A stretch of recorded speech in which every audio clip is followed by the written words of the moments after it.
why we should learn about entrepreneur mindset. And okay, so this is something that I'm very passionate about, and something that I've learned through my journey of being an entrepreneur for the past 14 years. Even if you don't know me, even if you just do your own research, and you will find out that currently about 50% of people who start their business actually fail after 5 years. So that is a huge number, right? Like half of the people who start their own business actually fail. And interestingly, maybe 15 or 20 years ago, this percentage is actually very high. It's about 90%. So imagine that, like 20 years ago, 90%, almost everyone who started a business fail, after 5 years, 6 years. So that is like crazy number. And because there's now, since 1980s, 1990s, there's a lot of people who started to educate people about entrepreneurship. A lot of gurus out there that started teaching people how to really succeed in business. So that number actually became less and less, but it's still half. It's still around 50%, so it's still quite high. And what I learned is that in most of the case, it's about the mindset. And what do I mean by the mindset? So mindset is actually the mental frameworks that we have, like what we have taken from growing up, learning from maybe school or our parents, people that we know. So what we are used to, there is, like business course. There is, you go to school, take your MBA, or maybe you go to a specific business school, right? So a lot of those are logic, and those are part of our conscious mind. So we have two minds. So one is the conscious mind, and then we have the unconscious mind. So a lot of the learnings that you have taken in from school goes into your conscious mind, and if you have practiced it outside of school, then it's possible that you have developed it unconsciously, but typically it's just the conscious mind. And so when I talk about the mindset, I specifically focus on the unconscious mind. So that's part of our mind that is untapped. So it's all our beliefs, our values, programming patterns that we have created, ever since we're young. And so that's how it's placed inside our unconscious mind. And there's so much resources there. But the thing is, some of those resources or some of those things that in our unconscious mind is also not useful for us. So that those are the things that stop us, and some causes us like to feel fear or anxiety even before starting the business itself. And that's where I can come in and help people get rid of that, overcome those fears, so that they can easily start the business that they want. And so this is critical, because even if you just increase this, your chance of succeeding in business is exponential already. A huge factor of that is in the mind.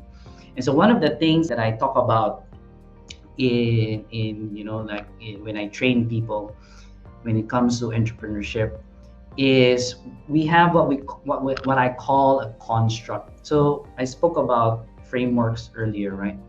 And each and every one of us, we have our own construct. So construct is a word, the root word of, let's say, for example, construction. So if you know construction, right, like a building, people who are constructing building. So that's the root word, construct. And construct means creating something like from an idea or a concept.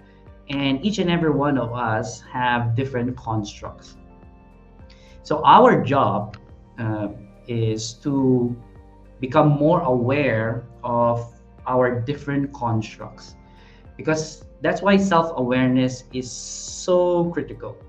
Because the more we become self-aware, the more we become familiar with our constructs in our mind, in our unconscious mind, then the more power we can have, because we can actually now change them.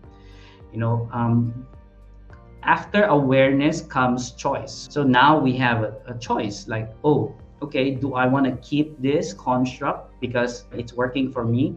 Or maybe it's not working for me, then I will get rid of this construct and I will create a new one.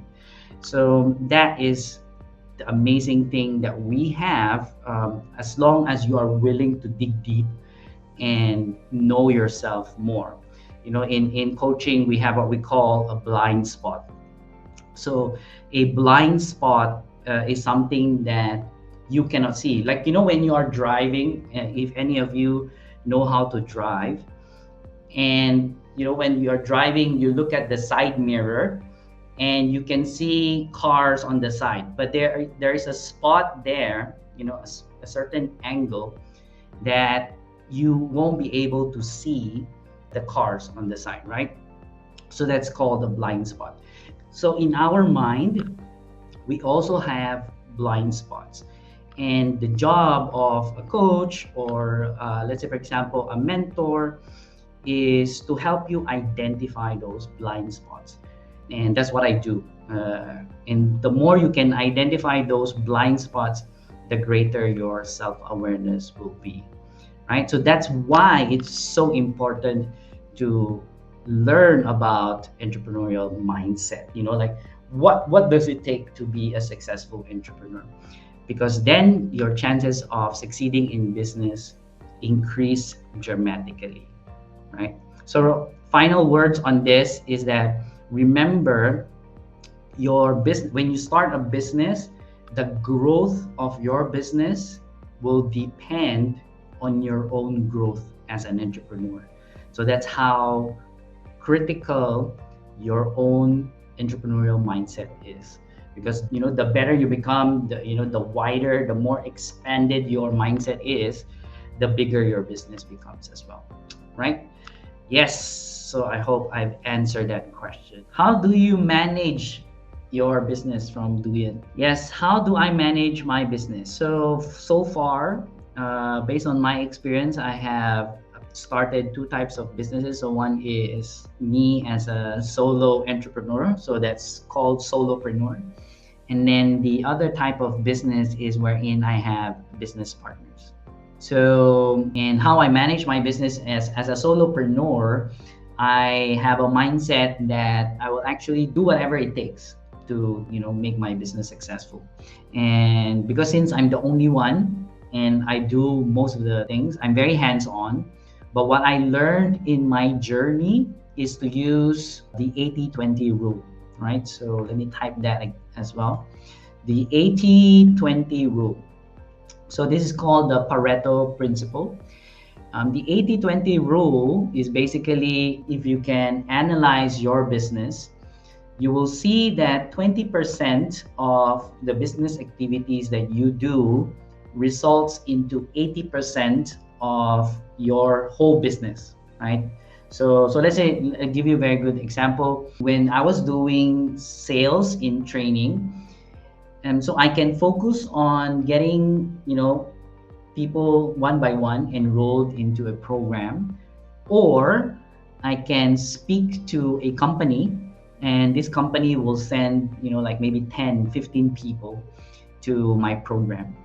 So when I do that, then with the same amount of effort, I can get a lot more. So that's what we call the, you know, the 80-20 rule. When I can identify those 20% of business activities that results into 80% of the outcome of my business. So that's as a solopreneur, I do most things, but I keep in mind what are the most important 20% business activities that I need to look into.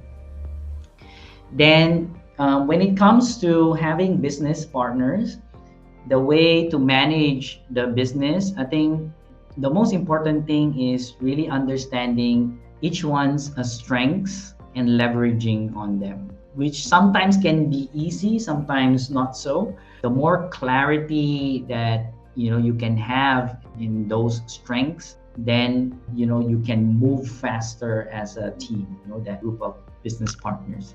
So that's how basically you manage the business.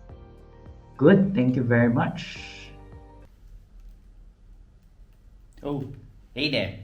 If you like this video, please like, share, and subscribe. And remember to click the bell button so you get updated of the new videos. See you in the next one.